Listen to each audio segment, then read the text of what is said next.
fans are going to be nuts. They'll show a lot of Luka love and some venom toward the front office, letting them know they're still mad as hell. Number 77, Luka!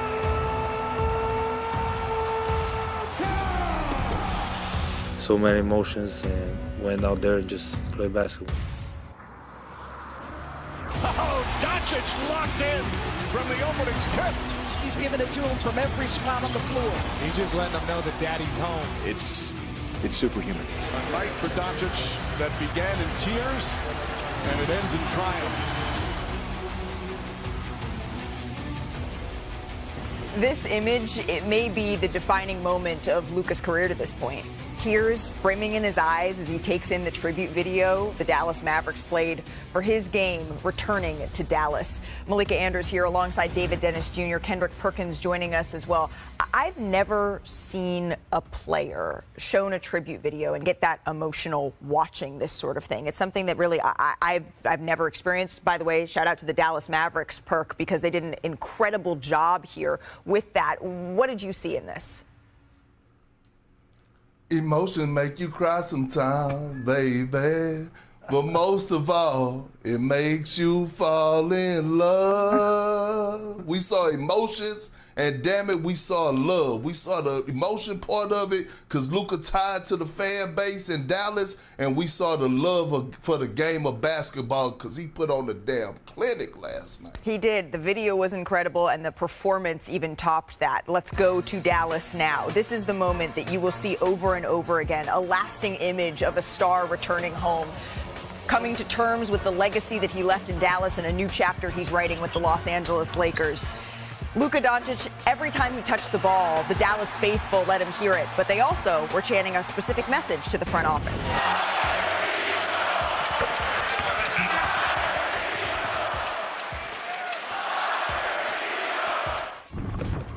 So Nico Harrison was in the building, and that's what he was hearing all night. He was also seeing Luka Doncic do this over the star piece they traded for, Anthony Davis. Yeah, and it's funny, Luka's used to looking down the crowd and scowling at people. He didn't have anybody to scowl at. Everybody was cheering for him. And you wondered whether or not that was going to have any effect, not on him and not on 40-year-old LeBron James. Cleared for takeoff on this one, DDJ. Hey, he was in the game too. Everybody remembered, like, Luka did his thing. Look at this guy. His hands have been stuck to his head since February.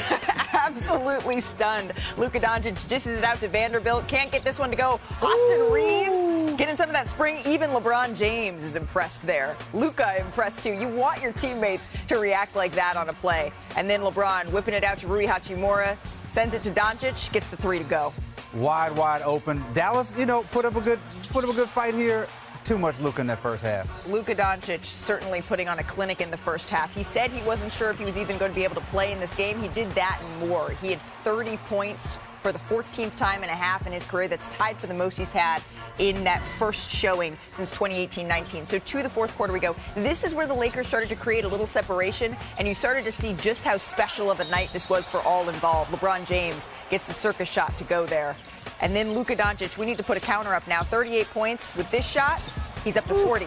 That is, I think, the definitive Luka magic moment right there. That's what you cannot replicate anywhere in the league. And the Luka patented stare down to go with it. Doncic pulling up for a three. 43 points now for Doncic in this one. And then the next Lakers possession here, he wasn't done. Doncic drives, and then he finishes the floater to give him 45 points, 8 rebounds, 6 assists. But J.J. Redick left him in the game to have his moment with the crowds. A standing ovation as he exited a building that he knows all so well, saying hello to some familiar faces. Here's Luka with Lisa Salters after the game. Everybody saw me the way I reacted to the video. All these fans, I really appreciate it, man. All the teammates I had, everybody had my back.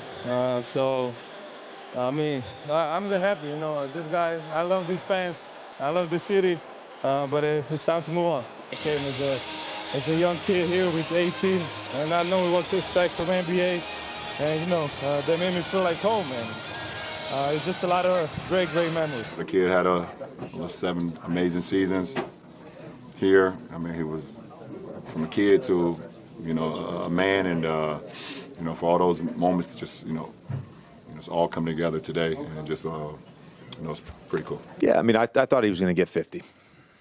I was disappointed. JJ, my nephew said he thought it was going to be 51, so he was disappointed as well. Just kidding. 45 points, the third most ever in a player's return game, as we say howdy to Tim McMahon, who was in the building. No one has covered this story more closely than Tim. You were actually in the building last night. What's the lasting image that's going to stick with you? Howdy, Malika. And there was definitely the two lasting images, the beginning and the end. And the tribute video, the tears flowing down his face. If you don't think Luka Doncic wanted to spend his whole career in Dallas, you saw how much it meant to him there. And there hasn't been a moment that emotional in the American Airlines Center since exactly 6 years earlier, when it was Dirk Nowitzki's final home game and he announced his retirement in a ceremony right after that. And then the end. You know, JJ Redick, 45 points later, gave Luka his moment. Go out there, take a foul, let the fans shower him with that standing ovation, and that faded right into the longest, loudest Fire Nico chant yet. You saw the emotion from the fans, you heard it, you felt it, and a part of that emotion, it's appreciation for Luka, and it is anger at Nico Harrison and the Mavericks organization.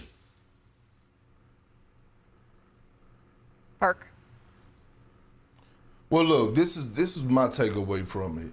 See, people don't realize how tired you are once you get drafted by an organization, right? And that last night wasn't just about, you know, Luka and the relationship with the Dallas Mavericks. It was about the relationship with the city of Dallas, right? And it's just when you get drafted there, like, you have certain things that you do. You have your favorite restaurants that you go and eat at. You have, you know, maybe your favorite grocery store you love to go to, the corner store, the places you love to hang out. And you develop these relationships, and all of a sudden, this become your home away from home.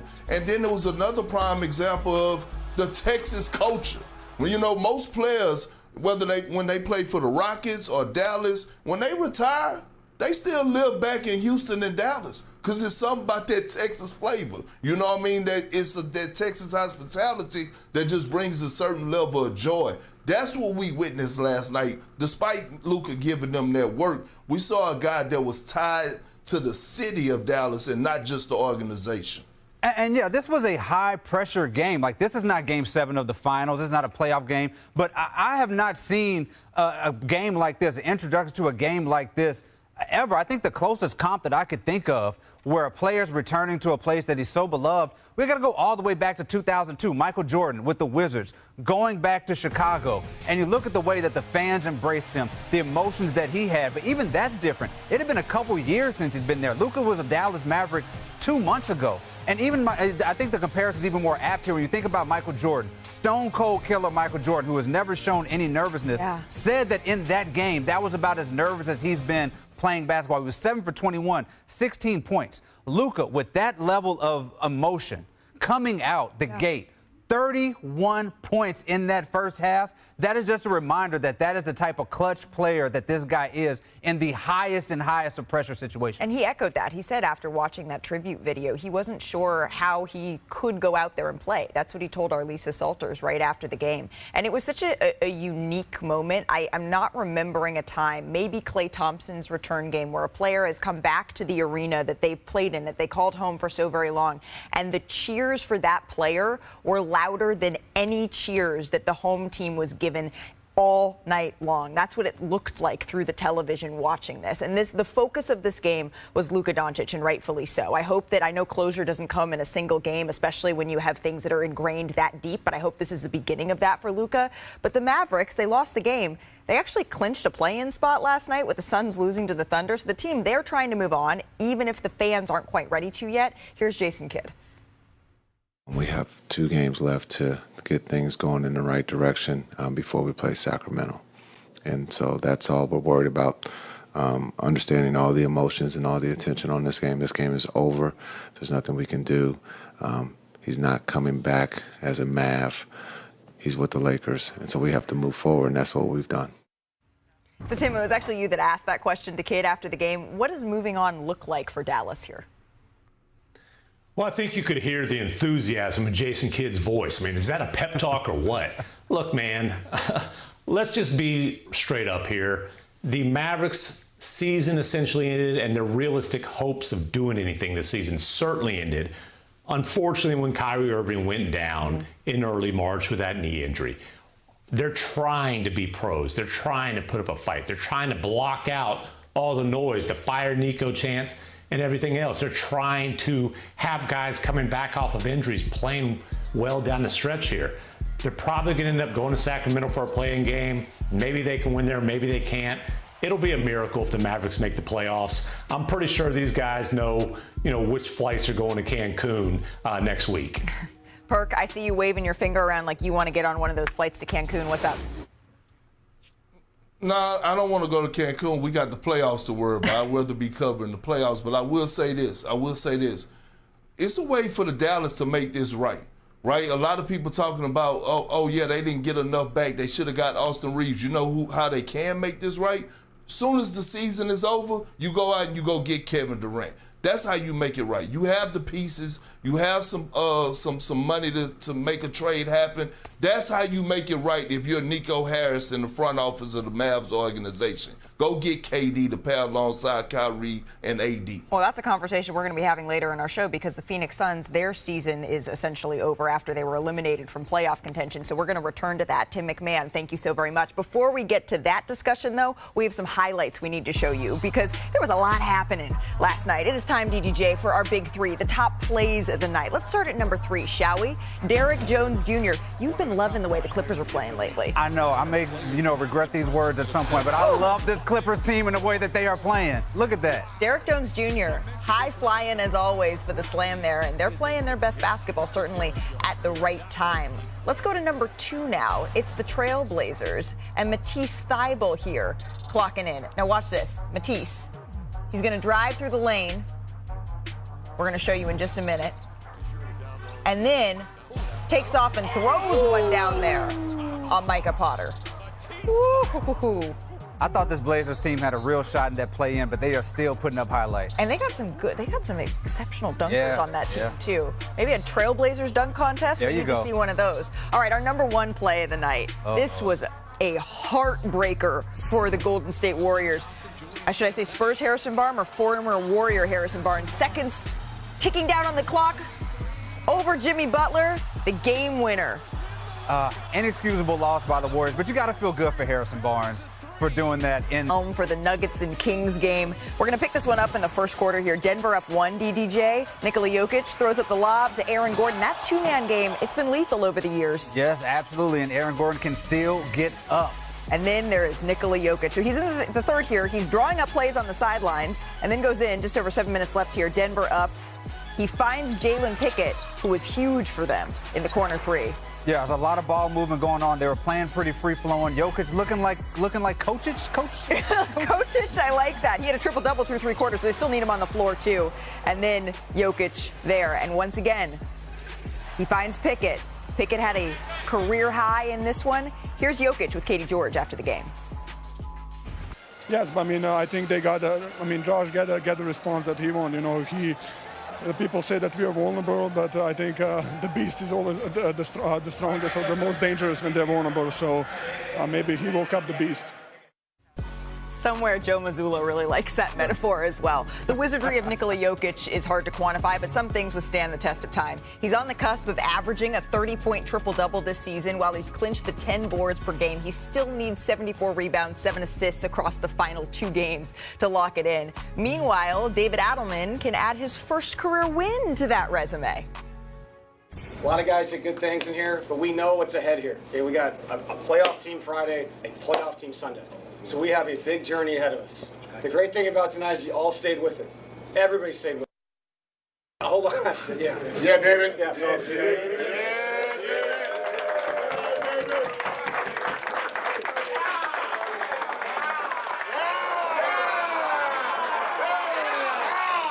by the way, I've been here all year, so I didn't just show up. So I appreciate that you finally noticed I was here.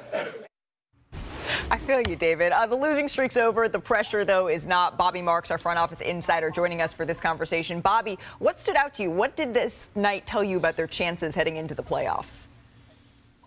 I think 2 things. The Jalen Pickett minutes, the role of Russell Westbrook, certainly with Jamal. Oop, I'm going to stop you right a second, 31 Robbie. minutes. There we go. We're gonna try one more time. Our connection with you, it's not looking like that Aaron Gordon-Jokic connection. We're gonna come back to you in just 1 minute. I'm gonna turn to you here, DDJ. Did we learn something about what the Denver Nuggets are capable of last night? Yeah, we learned that that offense has kind of a new look there, and part of it is what they did with Russell Westbrook. I kind of feel bad for the guy. Did not play a lot, especially down the stretch. What the Nuggets realize here is that as much as that two-man game between Westbrook and Jokic sustained them through so much of that season, especially when Jamal Murray was struggling and in and out of that lineup, they know that teams are gearing up for the playoffs, and they're going to leave Russell Westbrook wide open and say, you're going to have to beat us. And they know that they just don't have faith in him to make those shots. So they went a little bit younger, and I think his playing time is going to decrease tremendously come playoff time. Russ's playoff time. Russ's minutes come playoff time, unfortunately, for him. But it is better off for the Nuggets overall. Yeah. Big picture, though. A month ago, this team had beaten OKC. We were talking about them as a second in the West. Now they've moved on from their coach. And in situations like that, I don't see teams getting better instantly when you move on from their coach. They're not as scary as they were about a month ago when they had that win against OKC. Well, how could they be? They've been missing Jamal Murray for the last 6 games as well. To your point, Russell Westbrook sat the last 9 minutes of last night's game. But Pickett may be someone that they're going with here, Perk. What stood out to you? What stood out to me is that they had 30 assists. And under Michael Malone, 25 of those assists probably would have came from Jokic. But Jokic only had 11. That means 19 assists came from the others. That means that the others actually had the ball in their hands and were able to be free and make plays offensively. We saw last night Pickett, Aaron Gordon, do a side pick and roll. He hit him with a pocket pass for a dunk. We saw, like, Aaron Gordon getting post-ups. We would have never witnessed that under the Michael Malone system. And so now, all of a sudden, guys are actually getting their number called. And so now when you're getting your number called and being able to play free and play with joy and have fun, guess what happens on the defensive end, Malika? You're more engaged. Doc Rivers used to trick me all the time. You know what he used to do? What? He used to, the first play of the game, he used to draw it up and run it for me to get a shot. You know so why? Then you're like, yeah, Because he right, wanted to make me feel. Yep. Yeah, I'm in it. I'm going to start drawing up that playbook, Perk. That's what I'm going to start doing off the top of the show. I got you. Let's go coast to coast on the rest of the action around the association. We're going to start with the Clippers. They keep on rolling. James Harden, he dropped 35. Kawhi looked like prime Kawhi. Ivica Zubac notched his first ever triple-double in the win over the shorthanded Rockets. DDJ, is this the most dangerous version of the Clippers we've seen? Absolutely. First of all, everybody's singing today. I feel like I missed the choir rehearsal. Hey, it's not too late to get in. I got to get in on this. Yes, this Clippers team is a scary team. I know they have a reputation. You talk about Harden come playoffs. You're worried about Kawhi and his health. But what if Kawhi is actually healthy this time? He is about as dangerous of a player as you have in the league when he's playing like this. And he's been playing like this since he's been healthy and been back. I do not think you want to face that Clippers team anytime soon. That's when Perks are saying Kawhi Leonard, Jordan. All right, in the Bay, Steph hit the threes. That gave him 300 for the season, but it was another three-pointer from the Spurs, Harrison Barnes, that stole the show here. With 3 seconds left, the dagger. Right here, you're going to watch it in the heartbreaker. Ooh. David, how costly is this loss for the Warriors? This is an extremely costly and avoidable loss for this Warriors team. Bad turnovers down the stretch, falling asleep on defense. Now you have to be either the 6th, 7th, or 8th seed most likely, and that is a tough road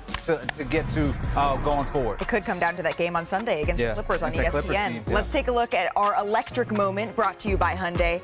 All right, Perk. So Miami, they're down 5 with under 45 seconds left, and we're going to show you what happens here. Hero comes up with a huge steal at midcourt, but instead of taking the easy layup, he pulls up from 3, and he misses here. Perk, what was happening? I don't know, but I know Pat Riley has to be spinning around in his wheelchair right now. Take the 2. My God, man, what are you thinking about at this point? The open lane. But when you had... Bobby, you like that, huh? You like that, huh, Bobby? That tickled your fanny. I knew it would. I knew somebody was going to laugh at it. But Malika ain't going to laugh at that one. Playing his former team for the first time, one of the most anticipated regular season games, and it did not disappoint. Even Trae Young tweeted out a reaction. He was never going to leave. And how could you think he was, watching his lip quiver, watching the tribute video? And then he says, you know what, I'm going to take out my emotions on the floor. Sizing up Anthony Davis, the man he was trading for, and he says, yeah, I'm going to hit the three over you. Yeah, let's not forget, when this trade happened, there are some people who were saying the Mavs are better off with AD instead of Luka. So there was a little something to that three.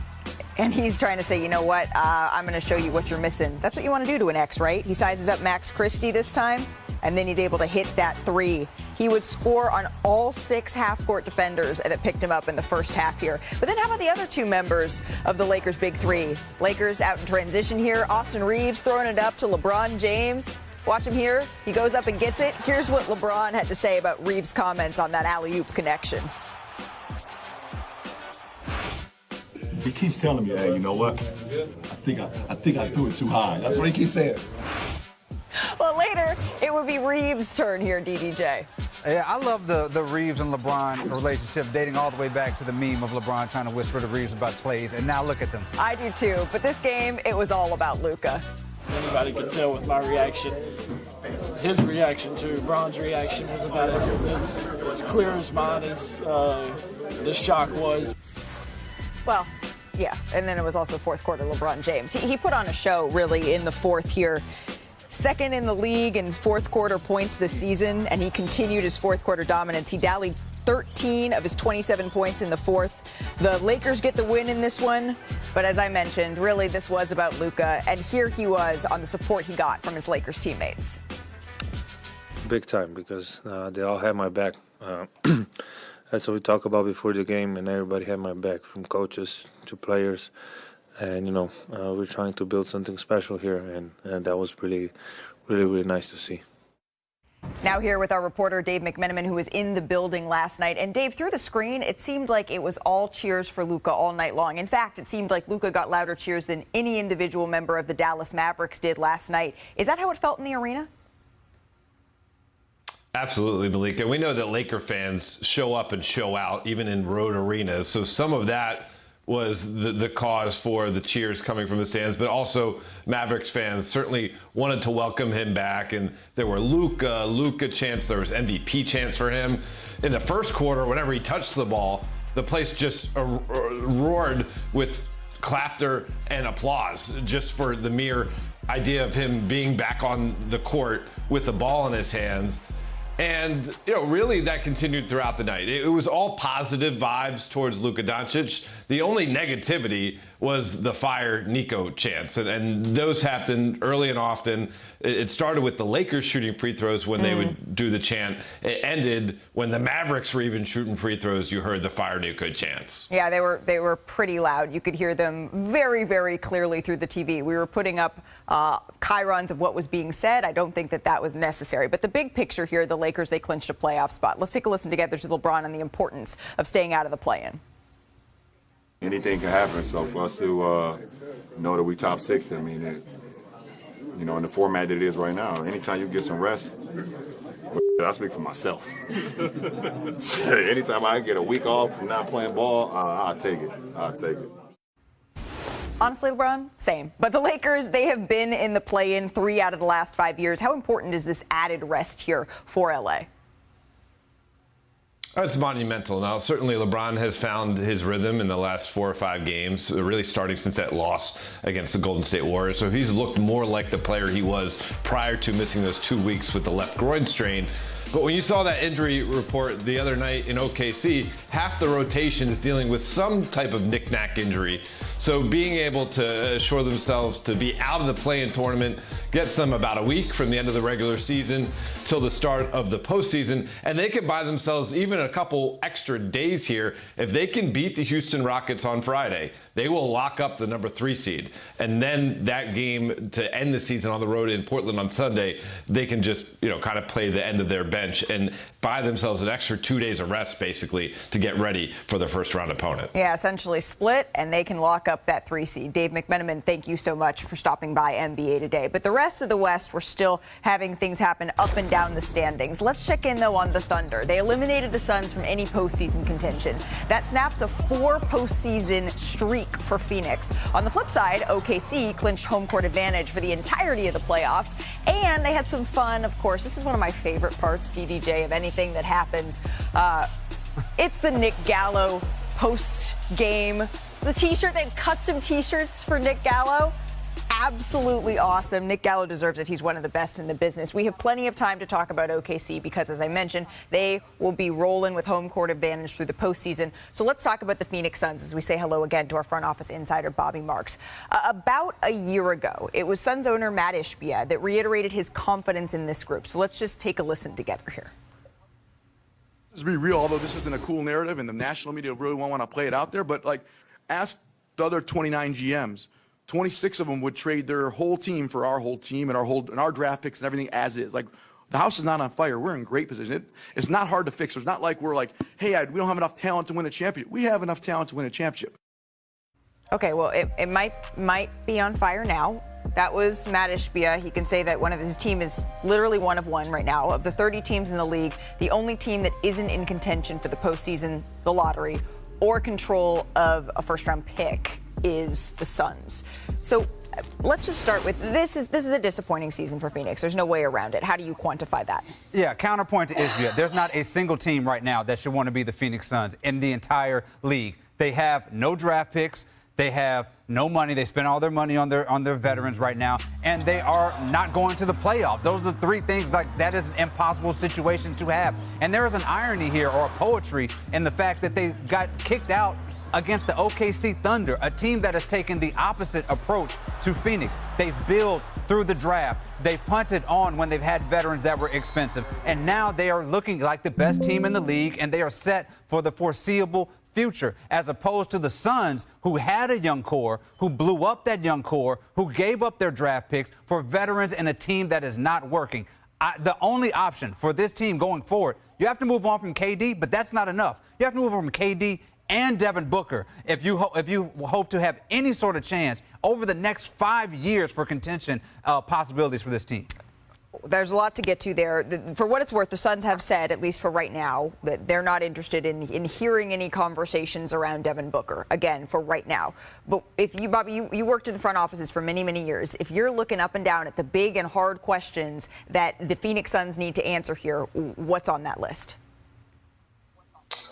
Well, I mean, first of all, this is the most important offseason in Suns franchise history. I mean, just based on a lot of different things. And I think certainly the first thing is, what direction do they go with head coach, which is Mike Budenholzer, who they just hired last year. If they go in a different direction, Malika, this would be the third offseason in a row that they're going to be hiring a head coach. The second thing, of course, is Kevin Durant. On an expiring contract, is extension eligible. Can you keep Kevin Durant and still retool this roster? I think that's a no for me. And then, of course, the third thing is Bradley Beal. $111 million left on his contract. He's got the no trade clause. Can you engage with Beal and his agent Mark Bartelstein on a buyout, even if that means stretching his money out over the next 5 years? And the fourth thing that's not on there is the R word. And as David said, rebuild, right? And the rebuild, of course, would have to be with Devin Booker. But as you said, they've been on the record, Tim McMahon wrote about it, that they won't engage in a rebuild. But where they are right now, you have to look at everything. That is a litany, a feast of questions that the Suns are going to have to face now as their season is cut short, really. We thought that this was going to be a team that could have had some real noise made in the postseason. But I'm more interested in a real feast right now, if you all would indulge me. Because you guys know, the Masters tournament, it's underway. And every year the winner of the tournament gets to pick their Masters Club dinner. All the fellow Masters winners, they can attend, but you get to pick whatever you want. And here's what Scotty Scheffler's menu, what he has this year.